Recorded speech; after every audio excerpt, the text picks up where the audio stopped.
On se retrouve en interview WebSam avec Aurélia que vous avez découvert dans Les Princes et les Princesses de l'amour 6. Et il faut savoir qu'Aurélia a un lien avec un candidat de la saison 5 de l'année dernière. Tu vas tout nous dire dans un instant, Aurélia.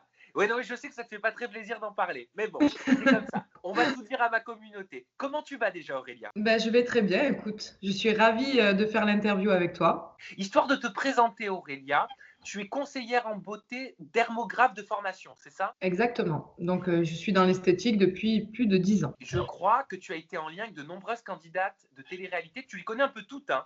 Voilà, j'ai baigné un peu dans le monde de télé-réalité, mais dans l'ombre. J'ai été copine avec pas mal de candidats de télé-réalité. Moi, j'ai toujours voulu rester dans l'ombre parce que pour moi, la télé-réalité, c'était pas quelque chose que j'avais forcément envie de faire quand j'étais en couple, justement, avec l'ancien candidat qu'on parlera tout à l'heure. Donc, j'ai fait mon travail, je me suis fait connaître par rapport ben, à toutes ces filles de télé-réalité. Et il y en a avec qui ben, j'ai accroché plus que d'autres et on a été copines et on a vécu quelques trucs. T'as connu qui? T'as tatoué qui comme candidate de télé-réalité?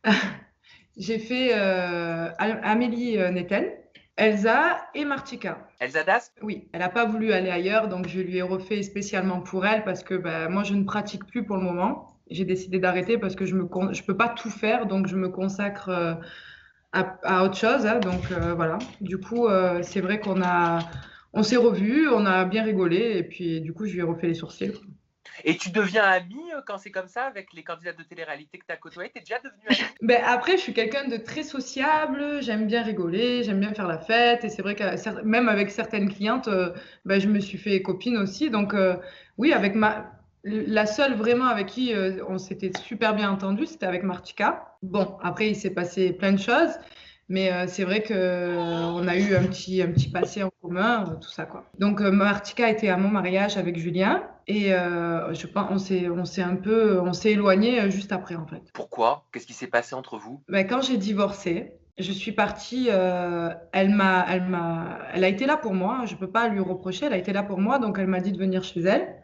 Donc je suis allée chez elle, donc chez sa maman à côté de Monaco, et j'ai dormi 3 jours chez elle. Et toutes les deux, c'est vrai qu'elle connaît mon métier. Je pense qu'elle sait que là-dedans, je suis très, enfin, c'est mon domaine. Et elle, moi, je l'ai toujours valorisée. Je lui ai toujours dit, c'est la vérité, c'est quelqu'un qui est très fort, enfin qui est très forte pour le marketing et tout ce qui est influenceuse, tout ça, voilà, je lui ai toujours dit, tu mérites d'être connue encore plus que ça parce que tu as un talent pour ça. Et moi, c'était pareil niveau esthétique. Mhm. Donc, je lui ai dit, la bonne idée, c'est d'associer nos deux forces. Comme aux États-Unis, en fait, la plupart des gens, eh ben, ils s'entraident, voilà. Moi, j'ai aucun intérêt. Enfin, je veux dire, après, moi, je travaillais, j'avais mon institut, j'ai aucun intérêt vis-à-vis d'elle. Je m'en fous. On est deux copines, c'est pas, voilà. Donc je lui ai dit, tu sais quoi, on fait des vidéos YouTube. Toi tu présentes, tu fais l'animatrice et moi je fais la technique. C'est-à-dire expliquer pour les soins de peau, pour tout ce qui est sourcils, etc. Tu vois. Et quand on a fait la vidéo, je l'ai toujours, hein, la vidéo, donc elle était super belle et tout. C'était la vidéo de présentation enfin, notre projet. Et donc du coup, ce qui s'est passé, c'est que ben, sa mère a un peu mal pris que moi, je le mette sur Facebook à l'époque, hein, donc il y a 2, 3 ans. Et elle m'a dit, oui, tu es là pour faire du buzz, t'es là tu profites de ma fille, alors que pas du tout, rien à voir. Elle a pété un câble, elle a dit, de toute façon, ma fille, elle fera tout seule. Et avant que je rentre dans l'émission, je regardais pas son compte et tout. Moi, je suis pas quelqu'un qui, voilà, je vis pour moi. Je suis pas quelqu'un qui, on se parle plus, voilà. Et ce qui s'est passé, c'est que bah, j'ai vu qu'elle avait fait ça avec les partenaires comme j'avais fait sur un papier et que notre projet, quoi, en gros. Donc, elle a fait toute seule. Ça m'a touchée. Après, maintenant, j'en veux pas. Martika, elle fait sa vie. Moi, je fais la mienne. Elle fréquente beaucoup Chloé, qui est une copine à moi aussi. Moi, j'ai dit même à Chloé, j'ai dit, si tu veux la voir, tu la vois. Moi, je m'en fous. C'est votre... voilà. Hein. Il y a pas de rancœur ou de guerre. On s'en fout chacun pour soi. Et... Je crois que ton chien est tombé. Chacun pour soi. Et...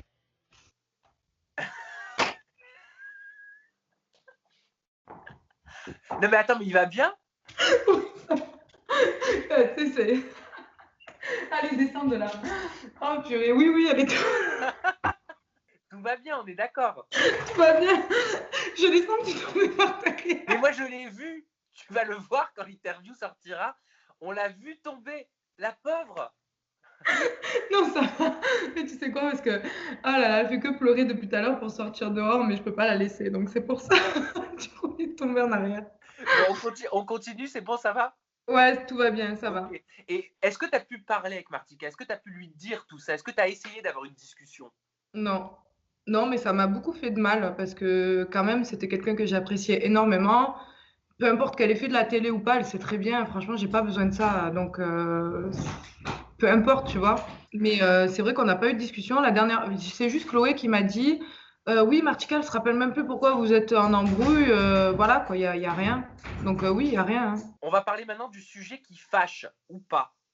C'est que tu as été non pas juste en couple, mais tu as été marié, puis divorcé avec un candidat qui avait fait parler l'année dernière dans Les Princes et les Princesses de l'Amour 5 et qui avait eu une rapide relation avec Aurélie d'Autremont, c'est ça? Oui, c'est ça. Et cette personne, c'est, je vais le dire parce que je sens que tu n'as pas envie de le dire. Non, c'est pas ça. Non, c'est Enzo. Enzo Lorenzo. Non, oui, après, on a eu une relation. Donc, avant qu'on fasse de la télé-réalité tous les deux, déjà, on devait faire Secret Story ensemble. Ah, lequel? Quel secret? Le 11. Ouais, et c'était quoi votre secret?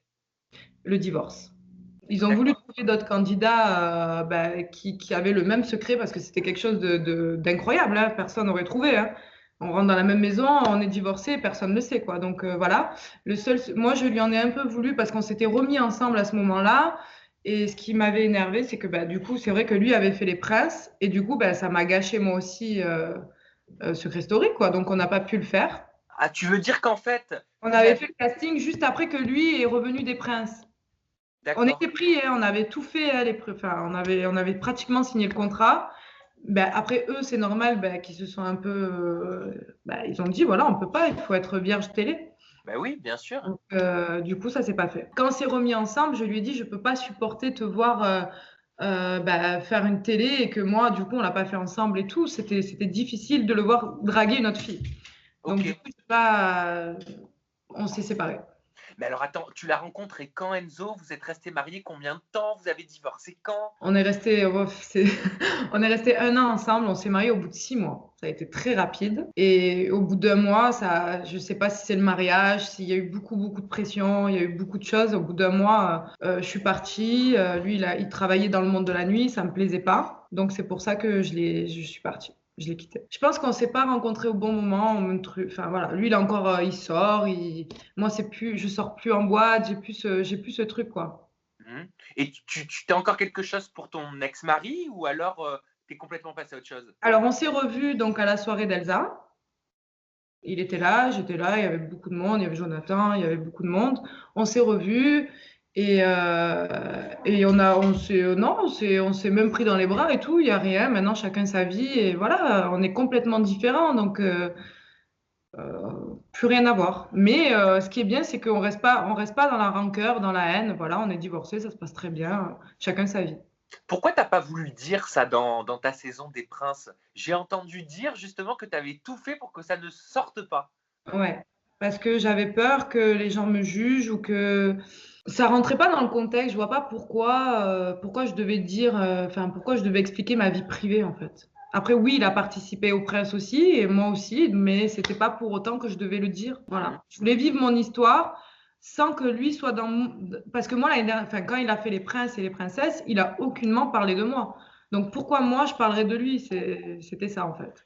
J'aimerais qu'on parle d'un élément qui fait partie intégrante de toi aujourd'hui, c'est un tatouage. Oui. Que tu as. Je l'ai expliqué dans un épisode, on entend bien que j'ai eu un accident, que j'ai eu une hémorragie interne. C'est totalement vrai, je n'ai pas menti. Par contre, c'est vrai que je n'ai pas voulu préciser vraiment quel était cet accident, parce que je trouvais que pour le jeune public et pour beaucoup de personnes, ça aurait pu... Ou alors ils auraient coupé la prod, je pense, parce que c'est quand même assez grave. Donc j'ai été poignardée dans le dos et ça a traversé toute ma paroi et ça a touché le poumon. Et encore, j'ai eu de la chance, je suis un peu une miraculée parce que j'ai eu de la chance que ça ne touche pas mon cœur à 1 millimètre ou 2. Enfin, ils ont dit que j'étais un miracle à l'hôpital. Donc, comme ça a traversé le poumon, du coup, le poumon s'est rempli de sang et je ne pouvais plus. C'était une hémorragie, donc voilà, c'est pour ça que j'ai pas voulu expliquer vraiment le fond du pourquoi. Mais Jonathan m'a sorti une phrase parce que lui, il lit beaucoup de Spinoza, tout ça. Il m'a sorti une phrase où il m'a dit, de toute manière, il n'y a que la lame du couteau. Enfin, je sais plus ce qu'il m'avait sorti, mais ça m'avait choqué sur le moment parce que je me suis dit, en fait, oui, c'est vraiment ça, quoi. Et quel rapport avec la fleur de lotus que tu as tatouée? Ah oui, la fleur de lotus. Bah, déjà, j'ai mis très longtemps avant de prendre cette décision de tatouage. Donc, parce que c'est quand même le ventre et je me suis dit, voilà, j'ai pas eu d'enfant, j'ai pas eu de grossesse, donc comment ça va évoluer? Mais de toute manière, je m'étais dit, il vaut mieux un tatouage qu'une cicatrice parce que la cicatrice, je ne pouvais pas me mettre en maillot ou j'étais vraiment gênée. Et depuis que j'ai fait ce tatouage, il n'y a plus rien du tout dans ma tête. Enfin, je suis bien, je fais du sport, je me sens bien dans mon corps, dans ma tête. Et ce tatouage-là, ben, comme j'aime tout ce qui est un peu hindou, Bollywood, tu vois, et ben, la fleur de lotus, chez eux, c'est quelque chose de la Renaissance. C'est la Renaissance, c'est un symbole très fort. Et donc, je me suis dit, ben, je sors de très loin, je suis une miraculée. Donc, oui, cette fleur-là, ben, c'était ma Renaissance à moi, en fait. Comment tu as réussi à t'en remettre? Comment tu as réussi à reprendre du poil de la bête, autant psychologiquement que physiquement? Très, très dur. Très, très dur. Je pense qu'il faut une force de caractère. On m'a conseillé, je suis allée au psy, j'ai fait plein de choses, je suis allée 2 fois. Et ça m'a un peu traumatisée même pour dire, parce qu'il y en a, ils m'ont dit bah, carrément, pourquoi tu t'es pas suicidé? Enfin, c'est très dur tout ce que j'ai vécu. Je trouvais qu'il fallait que je fasse plus un travail sur moi-même et que la vie continuait. Donc, je pense qu'il faut avancer et à un moment donné, bah, si je suis en vie, c'est pour faire quelque chose. Et justement, tu vois, donc de force de caractère, de toute façon, mon caractère, pour ceux qui me connaissent et tout, j'ai un gros caractère, même la prod quand ils m'ont récupéré. Mais je me laisse pas faire et je supporte pas qu'on m'agresse. Et je pense que c'est par rapport à ça. Et je me suis dit, si dans l'émission on m'agresse ou on me fait quelque chose, je sais que je vais partir au quart de tour. Mais j'ai vraiment pris sur moi, mais tout le monde a été sympa avec moi, tout le monde m'a respecté, il y a eu rien. Cet accident, ça t'a changé de quelle façon? Ah ben je pense qu'on relativise beaucoup plus déjà. Parce que pour des choses, il y a des gens, même des fois, ne serait-ce que ma mère ou des gens autour de moi qui se prennent la tête pour. Moi, je suis très positive. J'aime pas vivre dans le. Voilà, pour des petites choses, je vais pas m'énerver ou je vais pas me prendre la tête. Par contre, tu m'agresses, je te rentre dedans. Hein, ça, c'est clair et net. Et aujourd'hui, c'est bon, tout ça est derrière toi? Oui, oui, oui. Non, j'avance et voilà. Après, je pense qu'il y a toujours un peu au fond de moi, voilà, je te dis, dès que je me sens pas respectée ou agressée ou quoi, oui, par contre, là, je peux partir vite parce que de suite, ben, il y a eu peut-être ça au fond de moi, je sais pas. On va parler de Jonathan, ton ex-prince dans Les Princes et les Princesses de l'Amour 6. Pourquoi l'avoir choisi? Et est-ce que tu l'as choisi parce qu'il était footballeur, comme j'ai pu le lire sur les réseaux sociaux? Oh là là, ah d'accord. Alors non, pas du tout, parce que toute ma vie, on va dire que le monde du football aussi m'a poursuivi en étant. Je suis quelqu'un de humble, je veux pas dire que je suis la plus belle des plus belles, pas du tout, mais bon, j'ai pu fréquenter ce milieu et ça m'intéresse pas du tout. J'aime pas du tout les footballeurs. Enfin, c'est pas. J'en ai encore je réponds même pas. C'est. Moi, pour être trompée et tout ça, ben, c'est pas du tout l'amour que je recherche. Maintenant, Jonathan, je me suis dit justement, on va dire, il n'est pas en fin de carrière ni rien du tout, mais ça fait un moment qu'il joue plus et qu'il est là à Nice.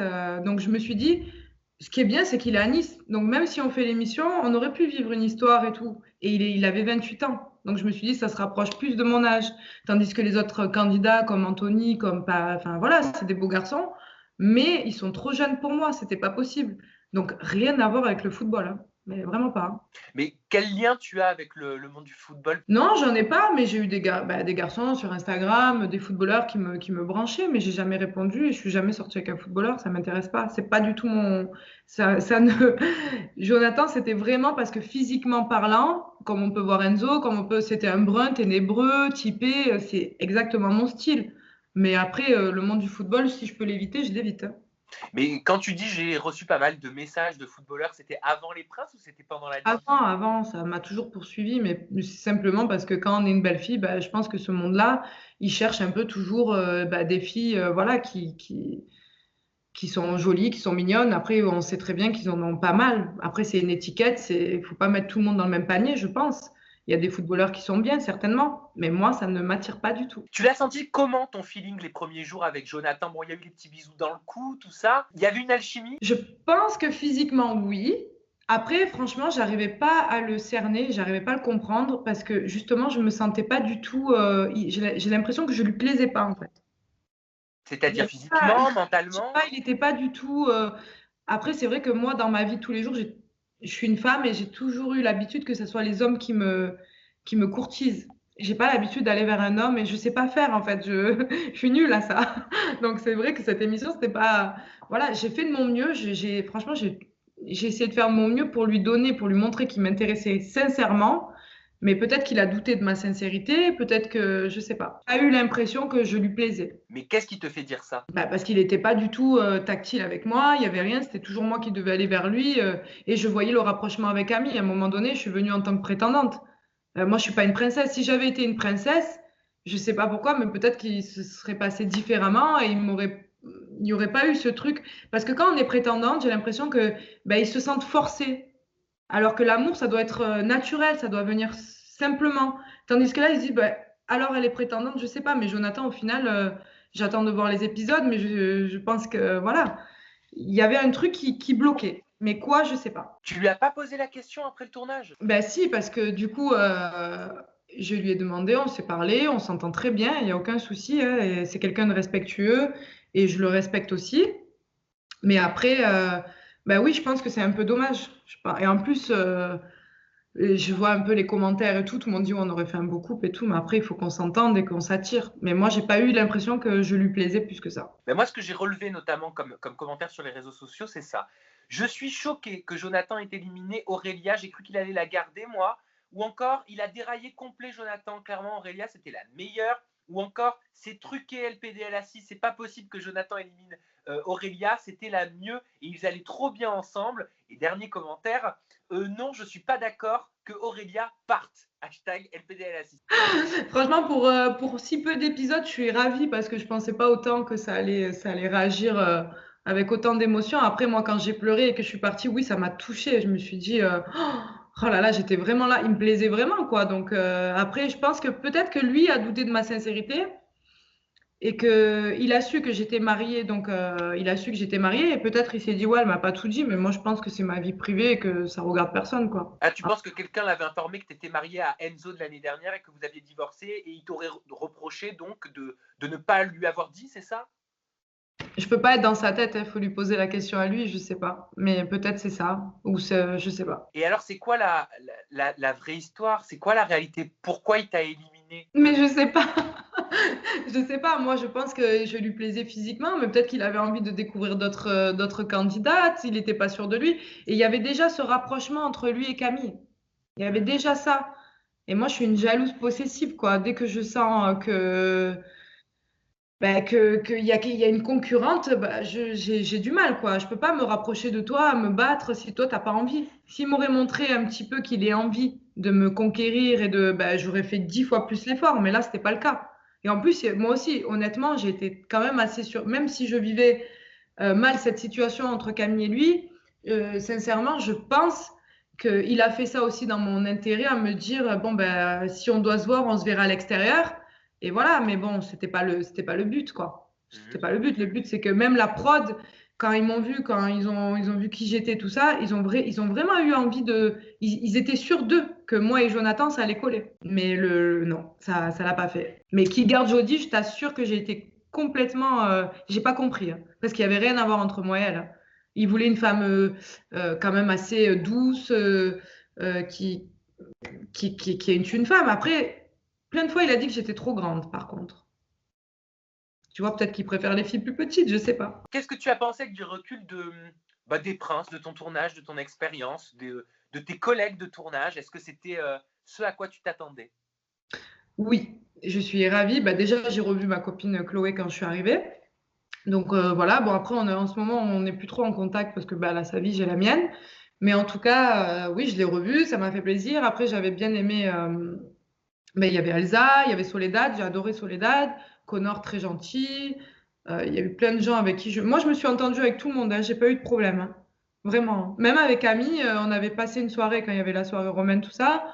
On s'était super bien entendu. Après, voilà, il se passait ce qui se passait. J'avais vu le rapprochement, mais je me suis dit, bon, elle se fait copine avec moi, on rigole, on a les mêmes trucs parce qu'à la base, je viens de Marseille aussi. Tu vois, donc il y avait un petit point commun. Puis après, j'ai capté que bah, c'est bon, je vais pas. Quand il m'a éliminé, bah, J'ai cru qu'elle allait parler derrière moi, puis au final, non, pas du tout. C'est une fille. Je me suis entendue avec toutes les filles. T'aimerais Franchement, continuer la télé-réalité? ça dépendra. Selon ce qu'on me propose, si c'est une télé-réalité d'aventure, tout ça, mais plus dans ce contexte d'amour, de trouver et d'être prétendante sur tout ça, non. T'as peur de te retrouver avec des gens que t'as pu côtoyer ou que t'as pu connaître? Non, pas du tout. Pas du tout. Bon, bah écoute, merci beaucoup Aurélia. Ok, merci à toi. Où est-ce que mes abonnés peuvent te trouver sur les réseaux sociaux? Mon Instagram, c'est Aurélia Project. Aurélia Project. Voilà. Et Snapchat, c'est pareil, c'est la même chose. Ou Prisha Shanti, bon, ben ça, c'est un ancien mot de passe, je ne peux pas le changer. Mon Snap, il est vieux. Mais voilà, si on veut me trouver, c'est là. Eh ben super, on a tous les bons ingrédients pour te suivre, Aurélia. Merci pour tes confidences 2.0. J'espère à la maison que vous avez appris beaucoup de choses et que le témoignage d'Aurélia vous a plu. Vous avez la barre de commentaires juste en dessous pour nous dire à Aurélia et à moi-même ce que vous avez pensé de cette ITV ou Websam. Et on se retrouve bientôt avec de nouvelles confidences digitales et 2.0. À bientôt, gros bisous.